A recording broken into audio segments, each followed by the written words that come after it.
So when you start to think about retiring, there's one big question that everybody seems to have an opinion on. Is city life really more expensive than countryside calm? Or could the opposite actually be true? Well, you might think the answer is obvious, but what if the real cost isn't your house price, but something a little bit sneakier, like your heating bill, your weekly shop, or how far you have to travel just to see a doctor? Well, stick with me, folks, because I'm revealing the shocking truth about retiring in the UK's cities versus its countryside. And folks, if this video has got you thinking I might want to take the next step towards retirement, well, in the description you'll find a link to learn more about our free retirement review. You'll hear from clients just like you. You'll learn how our tailored services can help you make the most of your retirement no matter where you choose to live. Right, enough of that, let's get into it. Now, where you choose to retire is about more than just money. It's about the life you want to live every single day of the week. Maybe you picture peaceful walks and idyllic country pubs. Maybe being close to family is non-negotiable. For some, it's the buzz of cafes and easy access to healthcare, but for others, it's the freedom of open roads and quiet skies. But whether you dream of rural peace or city convenience, the truth is this: where you live affects your happiness, your health, and yes, it definitely affects your bank account. And while downsizing or relocating could free up a significant amount of money, it's not always as simple as picking the cheapest postcode. Far from it, in fact. There are hidden costs and unexpected trade-offs that might not show up until it's way too late. So let's dive into the whole lot. Well, let's start with one of the most obvious differences when it comes to retiring in the city versus the countryside: house prices. Well, I think we all know that living in a major city like London is going to be expensive. And as of early 2025, the average property in the capital sits at just over £555,000. Now, even in a smaller but still vibrant city like Bristol, for example, you're looking at around £391,000.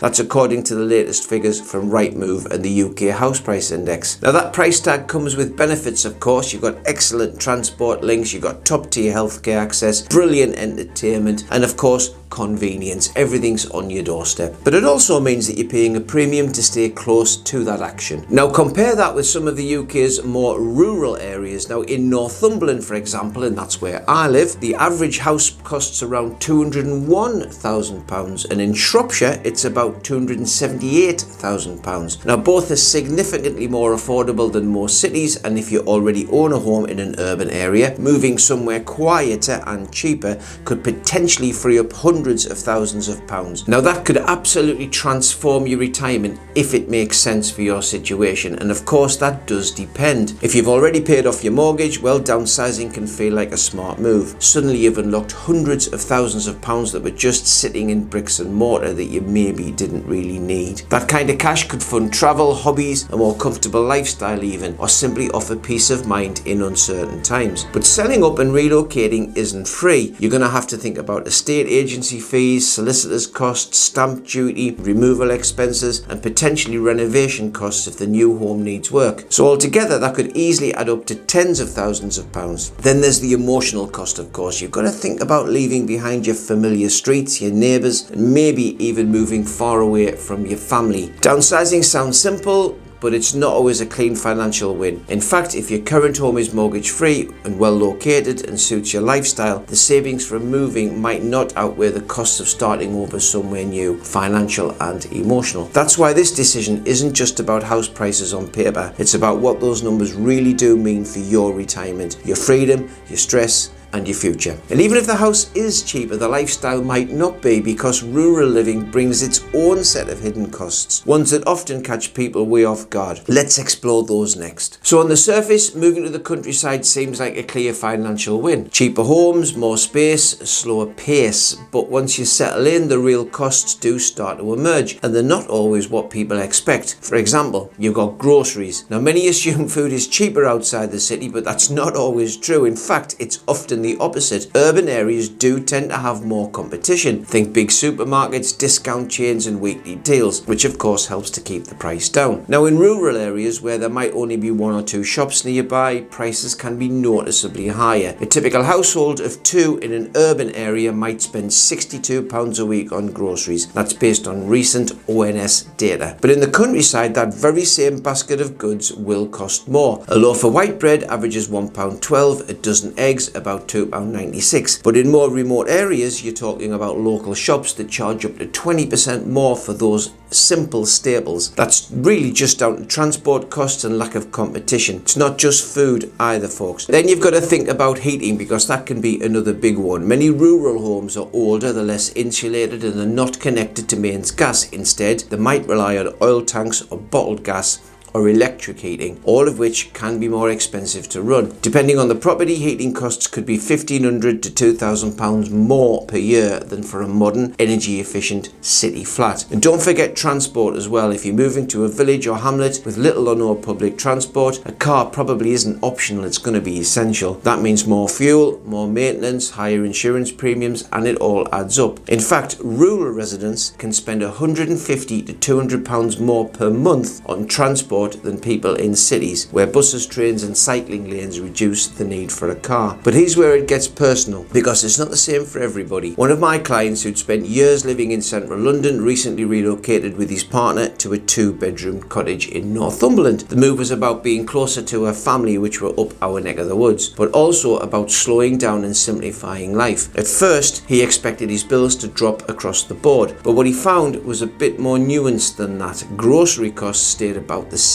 Higher rural prices offset what they used to spend on urban premium brands. Utility bills also held pretty steady thanks to decent insulation and mains gas, because we do have decent houses up here too. Now, the real savings came in housing and council tax, nearly £150 less per month compared to their London flat. And yes, car costs went up by around £35 a month since they now drive everywhere, but overall they came out ahead, and more importantly, they felt the change in pace and space was well worth it. So what's the takeaway? Well, rural life can absolutely be cheaper, and I might argue better. But it depends on your exact situation, your home, your heating setup, your car usage, your nearest shops. They all shape the financial reality of moving out of the city. That's why it's so important not to just look at house prices, but to really think about your lifestyle. What are you willing to trade off? What costs are you prepared to absorb? Which would be deal breakers? And of course, is there a Greggs nearby? Very important. Because whilst a countryside cottage might be quiet and charming, the bills don't always follow suit. So here's a question that doesn't get asked enough when people think about retiring. What happens when you really need help? Because for many, the deciding factor isn't necessarily house prices or scenery, it's about healthcare and can you get to the doctors. And depending on where you live, the experience can be very different. In the countryside, there's a real charm in terms of how care is delivered. Your GP might actually know your name. Appointments often feel less rushed and more personal. Now, that kind of relationship can be comforting, especially as you get a wee bit older and you start needing more regular checkups or support. But there's a catch, of course. If you need a specialist, a scan or a hospital stay, be prepared to travel. In some areas, it's a 30 to 60 minute drive just to reach the nearest hospital. And in a genuine emergency, that distance isn't just inconvenient, it can be absolutely critical. Now, zoom in on city life for a second. You're usually most closer to major hospitals, you've got your walk-in centres, and you've got a full range of specialists pretty much on your doorstep. If you need a cardiologist, a physiotherapist or urgent care, chances are it's nearby. Cities also tend to have more options for private healthcare, which can be a lifeline if you want to bypass NHS waiting lists. But here's the trade-off. Urban healthcare can feel fast, clinical and even a bit faceless. GPs are under pressure, perhaps more so than in rural areas. Appointments are shorter and you might see a different doctor every single time. So what matters more to you? You've got to ask yourself that. Would you trade longer travel times for a doctor who knows your story and actually has time to listen? Or would you rather live somewhere where help is always around the corner, even if it means being one of the many faces in a busy system? And don't forget the future. You might be active and independent now, but that could easily change. And then how easy would it be to get to appointments in 5, 10 or 15 years? Will you still be driving?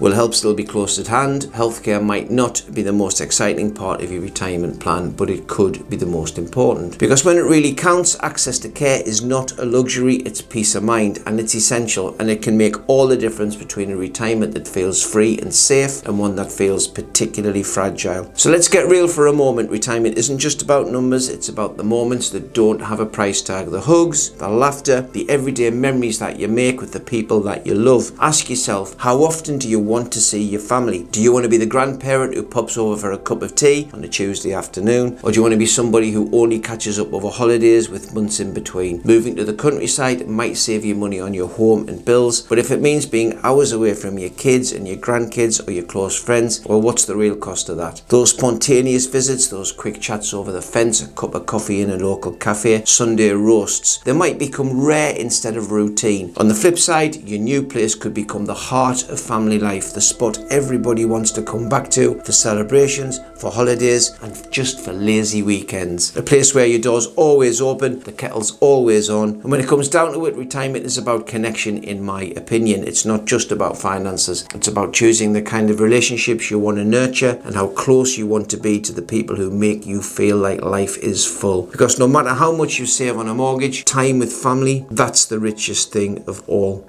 in my view. Let's talk about what life feels like day to day, not just what it costs. Many people picture rural life as safer, and in many ways that is true. Crime rates in the countryside do tend to be lower, and there's often a stronger sense of community. Neighbours look out for each other even now. People know your name. That kind of connection can be deeply comforting, especially as we get older, but there are trade-offs to even that. Emergency services might take longer to reach you when there's a problem. Street lighting might be a little bit more minimal, and if you stop driving, whether that's by choice or necessity, suddenly everything gets a wee bit harder. A trip to the shops, the doctor, or a friend's house might start to feel like a logistical nightmare. Now let's flip the lens. Cities may feel busier and more anonymous, but they offer a kind of practical independence that's really hard to beat. You got well-lit streets, you got regular buses, trains, taxis on demand and on your doorstep. You don't need a car to stay mobile necessarily, and that freedom matters more than most people realise, especially later in life. Then there's the social side. Urban areas offer more ways to stay connected. You've got community centres, you've got adult learning classes, cafes, parks and cultural events. There's simply just a lot more going on and more people to do that with. That said, not everybody wants a buzzing social calendar. For some, peace and quiet is the goal. For others, it's about knowing help is close by, whether that's a neighbour or a rapid response ambulance. So ask yourself, what does feeling safe and supported actually look like for you? Is it a quiet lane with familiar faces, or is it knowing you can get wherever you need to be without relying on anybody at all? Because independence means different things to different people, and where you can live can either support that or quietly chip away at it. So what's better? The hustle and bustle of city life, or the slower paced, easygoing rhythm of the countryside, particularly in Northumberland? Well, it sounds like a simple choice, but when it comes to retirement, the answer isn't really clear-cut at all. Yes, you got city living, which comes at a higher price, housing in particular, but cities also give you things that rural life sometimes cannot. Better public transport, quicker access to healthcare, more ways to stay active and connected. So if you're thinking about giving up the car, or you want to be near world-class hospitals, theatres, or your grandchildren, assuming they're there, of course, urban life might offer a kind of freedom that isn't obvious on a spreadsheet. But on the other hand, the countryside promises space, peace, bit of calm and a welcome break from the pace of city life. And if you're sitting on a paid off home in a major city, relocating could unlock hundreds of thousands of pounds and enough to completely reshape how you spend your retirement. But that does come with its own costs. Literally, you've got higher heating bills, limited shops, longer travel times, and in some areas fewer support services. Then there's the emotional layer to it all. Leaving a familiar place, your friends, your community, that doesn't show up in the budget and never will, but it can weigh heavily. That's why this isn't really a conversation about house prices, folks. It's about what kind of life you actually want to live next. Do you want quiet mornings in a garden surrounded by birds and green fields? Or do you want a 5-minute walk to your favourite cafe and a quick train into the city centre? Do you want to be near your family, or is retirement your chance to start afresh somewhere new? The right choice isn't about what's cheapest, it's about what's right. So before you make any decisions, ask yourself this: what do I want my days to look like? What kind of lifestyle will make me feel safe, supported and fulfilled and happy? What will help me stay independent and connected, not just now, but in 10 or 20 years? Because retirement isn't about slowing down necessarily, it's about living on your terms. And whether that's in the middle of the action or the middle of nowhere, the most important thing is that it feels like home. So folks, now I want to hear from you. What surprised you most about this city versus rural retirement YouTube? Share your thoughts in the comments comments below, because your perspective could really help somebody else. And here's something to think about. What if waiting to retire is actually costing you more than you realize? In my next video, I'll review 5 powerful reasons why retiring sooner might be the smartest decision you made. So don't miss out. Click here, watch it now, and let's take the first step towards the retirement you deserve. And I'm looking forward to seeing you all there.